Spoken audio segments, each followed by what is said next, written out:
नमस्कार दोस्तों, मैं दीप्ति आप सभी का अपनी रसोई में स्वागत करती हूँ। और दीप्ति की रसोई मेरे चैनल का नाम है। और आज मैं लेके आई हूँ आप सभी के लिए सावन स्पेशल घेवर की रेसिपी। और कुछ दिन में रक्षाबंधन आने वाला है, तो आप सभी को रक्षाबंधन की भी ढेर सारी शुभकामनाएं। और आज मैंने बिल्कुल पारंपरिक तरीके से, बिल्कुल ट्रेडिशनल तरीके से घेवर बनाया है और बिल्कुल परफेक्ट जालीदार बन के तैयार हुआ था। तो इस सिंपल सी रेसिपी को ट्राई करिएगा और वीडियो अच्छा लगे तो लाइक भी कर दीजिएगा। तो चलिए इसे बनाना शुरू करते हैं। और इसे बनाने के लिए सबसे पहले हम इसकी चाशनी तैयार कर लेंगे। तो चाशनी बनाने के लिए मैंने 1 कटोरी चीनी ली है और आधी कटोरी पानी लिया है। और इन सबको एक फ्राई पैन में डाल करके मैंने अच्छे से इसे मीडियम टू हाई फ्लेम पर इसे पका लिया है। जब तक ये चीनी गल ना जाए तब तक इसे हम हाई फ्लेम पे ही इसे पकाएंगे और लगातार इसे चम्मच से चलाते रहेंगे ताकि चीनी जल्दी से पानी में घुल जाए। और आप देख सकते हैं कि चीनी भी अच्छे से घुलने लगी है पानी में और बढ़िया से ये मेल्ट हो गई है चीनी। अब हम इसमें थोड़ी सी इलायची का पाउडर डाल देंगे। तो मैंने थोड़ा सा हरी इलायची का पाउडर कूट करके इसमें फ्रेश डाला है और इससे बहुत ही बढ़िया चाशनी का टेस्ट आता है। आप चाहें तो इसमें केवड़ा जल का भी यूज़ कर सकते हैं साथ में। और इलायची पाउडर को डालने के बाद में मैंने इसे 1 से 2 मिनट के लिए और पकाया है। थोड़ा सा मीडियम फ्लेम कर दी थी मैंने, मध्यम आंच पे इसे पकाया फिर। और इसे फिर हम क्या करेंगे, एक बार चेक कर लेंगे कि हमारी चाशनी बन के तैयार हुई है कि नहीं। तो मैं इसके लिए घेवर बनाने के लिए मैंने 1 तार की चाशनी बनाई है। और चम्मच पे इस तरीके से कुछ सेकंड के लिए छोड़ दें और फिर इसे चेक कर सकते हैं आप इस तरीके से। और जैसे ही एक तार जैसा बनने लगे हल्का सा, तो गैस की फ्लेम को हम क्या करेंगे, ऑफ़ कर देंगे। क्योंकि ये ठंडी होगी जैसी चाशनी तो और भी हल्की सी गाढ़ी हो जाएगी। तो गैस की फ्लेम को ऑफ़ कर दिया है और इसे निकाल करके रख लेंगे एक अलग बर्तन में। तो हमारे घेवर की चाशनी बन के तैयार है। और इस चाशनी को आप किसी भी डेज़र्ट में यूज़ कर सकते हैं, रसगुल्ले बनाए तो भी यूज़ कर सकते हैं। और इसे हम क्या करेंगे, अब अच्छे से ठंडा होने के लिए रख देंगे चाशनी को। और घेवर बनाने की तैयारी करेंगे। तो इसके लिए मैंने एक बड़ा सा बर्तन लिया है, एक बड़ा सा मैंने तसला ले लिया है और साथ में मैंने लिया है घी। तो ये देसी घी है और इसे मैंने अच्छे से पिघला लिया था। इसे हल्का सा गर्म कर लिया था तो ये मेल्ट हो गया अच्छे से। और 5 से 6 चम्मच हम इसमें तसले में डालेंगे, बर्तन में डालेंगे घी को। और घी को आप अच्छे से इस तरीके से पिघला कर ही डालिएगा इसमें, तो इससे ही बहुत बढ़िया से बनेगा। तो हम ये क्या करेंगे, अब एक मैंने बर्फ़ ले लिया है तो मैंने इसे कटोरी में जमा लिया था और उसी का मैं यूज़ कर रही हूँ। आप चाहें तो आइस क्यूब भी ले सकते हैं। और इसे अच्छे से फेंटेंगे तब तक जब तक कि ये जो घी है वो अच्छे से स्मूथ ना हो जाए, सॉफ्ट ना हो जाए। तो इस तरीके से फेंटते हुए 5 से 6 मिनट लग जाएंगे आपको। तो अच्छे से ही हमारा घी भी हल्का सा सॉफ्ट हो गया है। अब हम ये जो बर्फ़ है इसे निकाल के रख लेंगे और बाद में यूज़ करेंगे। और जो इसमें पानी है उसे क्या करेंगे, निकाल करके फेंक देंगे। इसका हमें कोई यूज़ नहीं करना है, तो इसे निकाल करके फेंक देंगे। तो आप देख सकते हैं कि मैंने इसमें से सारा ही पानी निकाल दिया है और इसे हटा देंगे। और अब हम वापस से घी को फेंटना शुरू करेंगे। इसे एक ही डायरेक्शन में फेंटते रहना है और अच्छे से स्मूथ हो जाएगा, सॉफ्ट हो जाएगा। तो आप देख सकते हैं कि कितना बढ़िया से ये सॉफ्ट हो गया है बिल्कुल घी। और अब हम क्या करेंगे, 1 कटोरी मैदा ले लेंगे। तो मैंने 1 कटोरी के अकॉर्डिंग बनाया है ये घेवर। तो मैंने 1 कटोरी मैदा लिया है और साथ में लिया है आधी कटोरी दूध। तो ये ठंडा दूध लिया है मैंने इसके लिए। और मैदा को क्या करेंगे, इस घी में हम थोड़ा थोड़ा डालेंगे और अच्छे से इसे मिक्स करेंगे। तो एक बार में आप मत डालिएगा, थोड़ा थोड़ा करके ऐड करिएगा इसमें घी में और फिर इसे मिक्स करिएगा। और फिर इसमें हम डालेंगे दूध। तो ये ठंडा दूध ही इसमें मैंने लिया है। और आप चाहें तो अपने अकॉर्डिंग घी, दूध और जो मैदा है वो कम या ज़्यादा कर सकते हैं। तो इसमें थोड़ा थोड़ा दूध डालते जाएंगे और फिर इसे मिक्स करते जाएंगे, अच्छे से फेंटते जाएंगे और थोड़ा थोड़ा इसमें मैदा ऐड करते जाएंगे। तो बाकी का बचा हुआ दूध भी मैंने इसमें सारा ही डाल दिया है। तो आधी कटोरी का मैंने दूध ही इसमें यूज़ किया है। और ठंडा ही दूध आप इसमें लीजिएगा, फ्रिज में आप रख दें हल्का सा थोड़ी देर के लिए दूध को और फिर उसे ही यूज़ करिएगा। और जो मैदा बची थी वो भी मैंने इसमें डाल दी है। और अब हम क्या करेंगे, इसमें डालेंगे पानी। तो मैंने 1 कटोरी मैदा ली थी, आधा कटोरी दूध और 1.5 कटोरी पानी का यूज़ किया है मैंने इसमें। और अच्छे से थोड़ा थोड़ा पानी डाल करके इसे हम अच्छे से फेंटते हुए इसे मिक्स कर लेंगे। और थोड़ा थोड़ा पानी डाल करके आप फेंटेंगे तो इससे क्या होगा ना कि जो इसमें बिल्कुल भी लम्स नहीं पड़ेंगे, बिल्कुल भी कोई गांठ नहीं पड़ेगी। मैदा बिल्कुल अच्छे से स्मूथ इसका एक घोल बन जाएगा। और इसमें 1 चम्मच बेसन भी डालना था, लेकिन बेसन मैंने निकाल के रखा था और डालना भूल गई थी। तो उसे मैं क्या कर रही हूँ, उसमें डायरेक्ट नहीं डाल रही हूँ, मैंने कटोरी में डाल करके जो हमने घोल बनाया था ना उसी में से डाल करके 5 से 6 चम्मच डाल करके अच्छे से उसे फेंट लिया है। और फिर उसमें डाल देंगे। तो बेसन आप शुरू में ही डाल दीजिएगा, जब आप मैदा डालिएगा उसी टाइम डाल दीजिएगा और तभी मिक्स कर दीजिएगा। मैं भूल गई थी तो मैंने अब डाला है इसमें, और डालने के बाद में अच्छे से मिक्स कर लिया है। तो आज मैं बिल्कुल हलवाई के स्टाइल में, बिल्कुल जैसे मार्केट में बनता है ना, बिल्कुल वैसे ही बना रही हूँ। बिल्कुल ट्रेडिशनल तरीके से बना रही हूँ, तो इसलिए मैंने इसमें बेसन का भी यूज़ किया है। आप चाहें तो इसे बिना बेसन के भी बना सकते हैं, लेकिन थोड़ा सा बेसन ऐड करने से क्या होता है ना, जो घेवर होता है वो बहुत ही बढ़िया सा हल्का सा खस्ता बनता है, बहुत ही बढ़िया बनता है। और घोल बनाने के बाद हम क्या करेंगे, एक बार इसे छान लेंगे। तो आप किसी भी छन्नी का यूज़ कर सकते हैं, चाय वाली छन्नी हो चाहे आटे वाली छन्नी हो, उसका यूज़ कर सकते हैं और इसे अच्छे से छान लें। छानने से क्या होगा कि अगर बैटर में कोई भी मैदे या बेसन का गांठ रह गई होगी, लम्स रह गए होंगे, तो वो निकल जाएंगे। तो हमारा बैटर बहुत ही बढ़िया बना था, इसमें कोई भी लम्स नहीं था और बहुत ही बढ़िया से स्मूथ बन के तैयार हुआ था बैटर।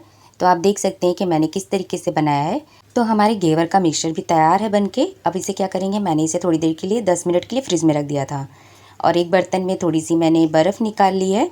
तो जो बर्फ़ मैंने फेंटने में यूज़ की थी वो निकाल ली है, और थोड़ी सी मैंने बर्फ़ और ले ली है। और अब हमने जो घेवर का मिक्सचर बनाया था ना, वो मैंने 10 मिनट बाद निकाल करके फ्रिज से इसमें रख दिया है बर्फ़ के ऊपर।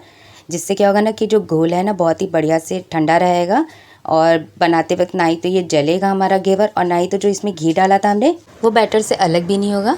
तो आप देख सकते हैं कि हमारा बैटर किस तरीके से बना है। तो इस तरीके से ड्रॉप में ही डालना है, थोड़ा थोड़ा करके डालना है।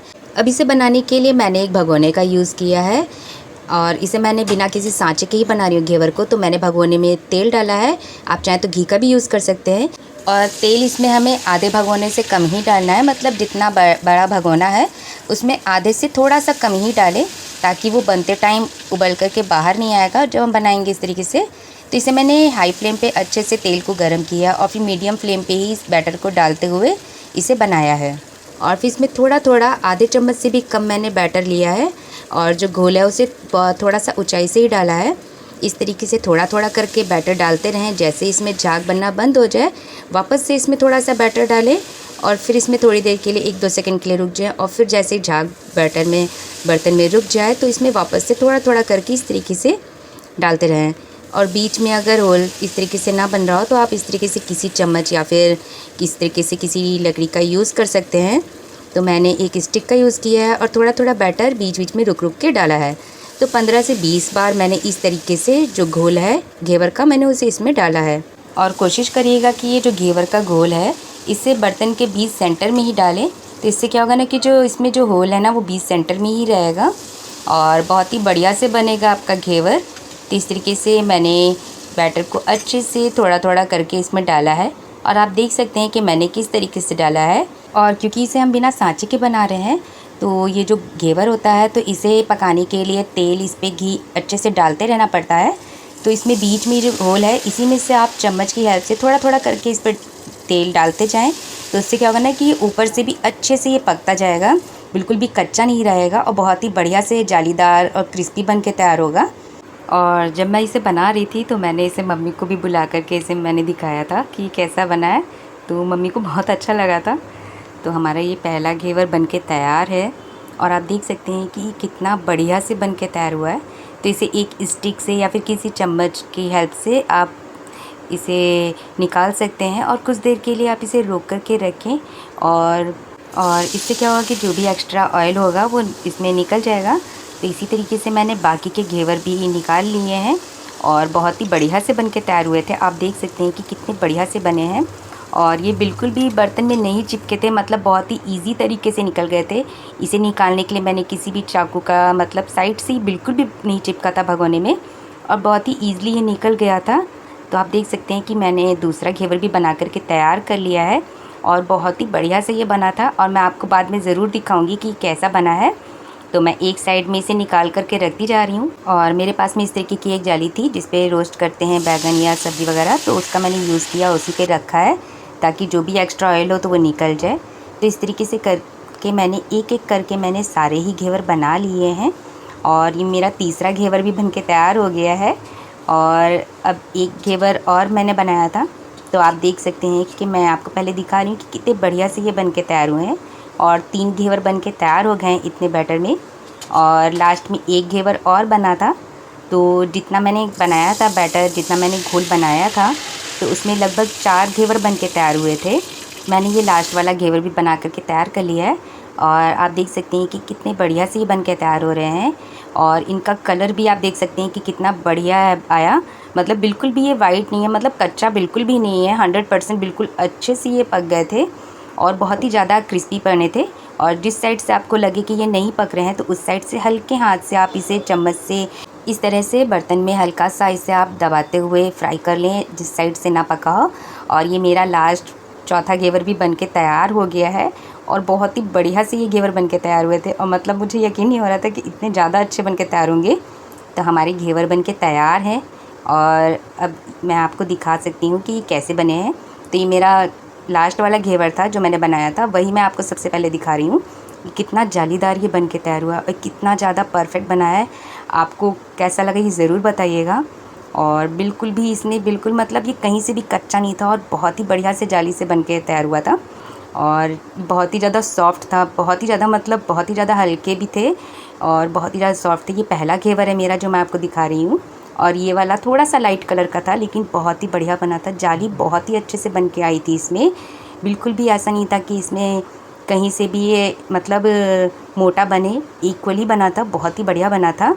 और ये वाला घेवर भी बहुत ही बढ़िया से बन के तैयार हुआ है। और अगर आपने इस रेसिपी को पूरा ध्यान से देखा होगा तो आपने इस बात को नोटिस ज़रूर किया होगा कि आज इसे बनाने में मैंने जो नींबू का रस था वो मैं भूल गई थी डालना, लेकिन ये फिर भी बिना नींबू के रस के ही बहुत ही बढ़िया बने थे। मतलब जो जालीदार घेवर होता है बिल्कुल परफेक्ट बन के तैयार हुआ था। हाँ, लेकिन इसमें जो ये बीच में होल है ये थोड़ा सा बड़ा हो गया था क्योंकि मैंने इसे फ़र्स्ट टाइम बनाया था।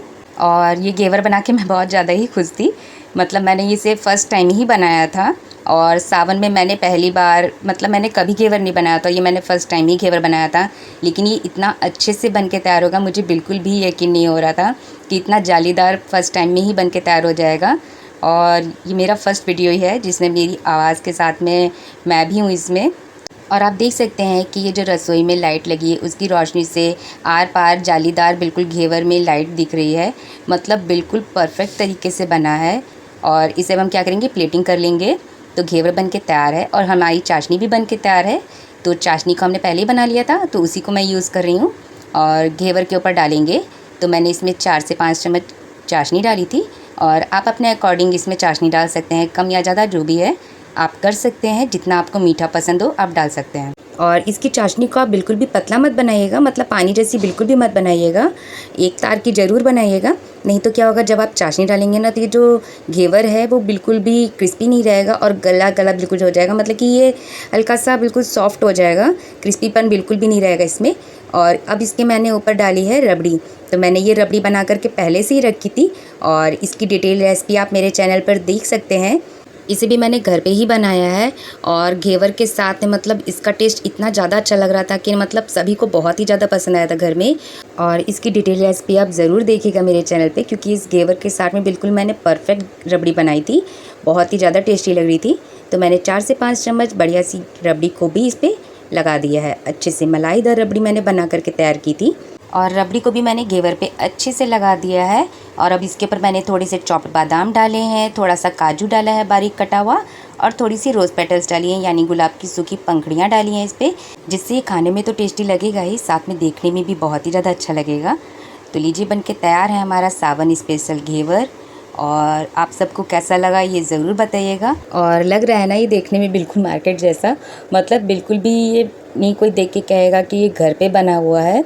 और वाकई में ये बहुत ही अच्छा बना था, मतलब मैंने फ़र्स्ट टाइम बनाया था लेकिन ये बहुत ही परफेक्ट बना था और बहुत ही जालीदार बन के तैयार हुआ था। और इसी तरीके से मैंने अपना एक दूसरा घेवर भी तैयार कर लिया है, लेकिन उस पर चाशनी थोड़ी सी कम डाली है क्योंकि घर में सभी को मीठा कम या ज़्यादा ऐसे पसंद होता है, मतलब किसी को ज़्यादा मीठा पसंद होता है, किसी को कम पसंद होता है।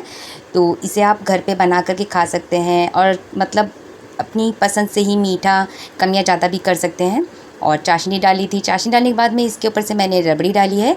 आप चाहें तो इसे बिना रबड़ी के भी बना करके खा सकते हैं, सिर्फ चाशनी डाल करके और उसके ऊपर ड्राई फ्रूट वगैरह डाल करके आप खाएं तो भी बहुत टेस्टी लगेगा। लेकिन मैंने इसे मलाईदार रबड़ी के साथ में बनाया है, तो ये रबड़ी मैंने इसके ऊपर लगा दी है और इसके ऊपर से भी मैंने थोड़े से चॉप्ड बादाम, काजू और थोड़ी सी रोज़ पेटल्स डाल दी है, जिससे हमारा ये दूसरा घेवर भी बन के तैयार हो गया है।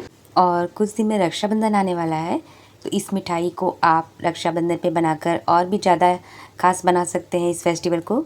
तो इसे ज़रूर ट्राई करिएगा बहुत ही ईजी होता है इसे बनाना, मतलब देखने में लगता है और बहुत ही टफ़ लगता है इसे बनाना और बहुत ही महंगा डेज़र्ट लगता है, लेकिन ये घर पे आप बहुत ही ईजी तरीके से बना सकते हैं। इसे बनाने में बिल्कुल भी परेशानी नहीं होगी।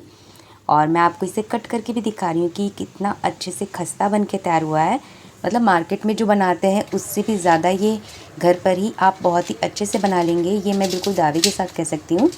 और बिल्कुल परफेक्ट मेज़रमेंट के साथ आप बनाएंगे, बिल्कुल स्टेप बाय स्टेप अगर रेसिपी को आप फॉलो करेंगे तो बहुत ही अच्छे से ये बनेगा। तो एक बार ज़रूर ट्राई करिएगा। और इसकी आवाज़ सुनकर ही आपको पता चल गया होगा कि कितना अच्छे से खस्ता बने हैं। मतलब बिल्कुल भी ये नम नहीं हुए हैं, मतलब इस पर चाशनी डाली है और रबड़ी डाली है मैंने, लेकिन फिर भी ये बहुत ही ज़्यादा खस्ता है। और खाने में भी इसका टेस्ट बहुत ही ज़्यादा अच्छा था, मतलब बहुत ही ज़्यादा अच्छा था। और क्योंकि ये घर का बना हुआ है तो मीठा आपको जितना बनाना हो जिस हिसाब से आप उतना बना सकते हैं, और जितनी इच्छा हो उतना आप इसे खा सकते हैं। बहुत ही ज़्यादा टेस्टी लगती है ये मिठाई। और जब घर में मैंने ये सबको खिलाया तो सबको इतना ज़्यादा पसंद आया कि घर में सबने पहले ही ये बोल दिया कि इसे रक्षाबंधन पे ज़रूर बनाना। तो मैं तो इसे रक्षाबंधन पे ज़रूर बनाऊंगी। और इसे जब मैंने खाया तो खाने के बाद मैं बता नहीं सकती हूँ आपको कि कितना ज़्यादा टेस्टी लग रहा था। मतलब मैंने इसे फ़र्स्ट टाइम बनाया था, लेकिन ये बहुत ही ज़्यादा परफेक्ट बना था और बहुत ही ज़्यादा टेस्टी था। रबड़ी का टेस्ट तो बहुत ही अच्छा लग रहा था इस घेवर के साथ में। तो इस सिंपल सी रेसिपी को ज़रूर ट्राई करिएगा एक बार। तो आज की मेरी सिंपल सी रेसिपी आप सभी को कैसी लगी ये ज़रूर बताइएगा, और वीडियो अच्छा लगा हो तो लाइक भी कर दीजिएगा। तो मिलती हूँ नेक्स्ट वीडियो में, तब तक के लिए bye bye and thank you for watching.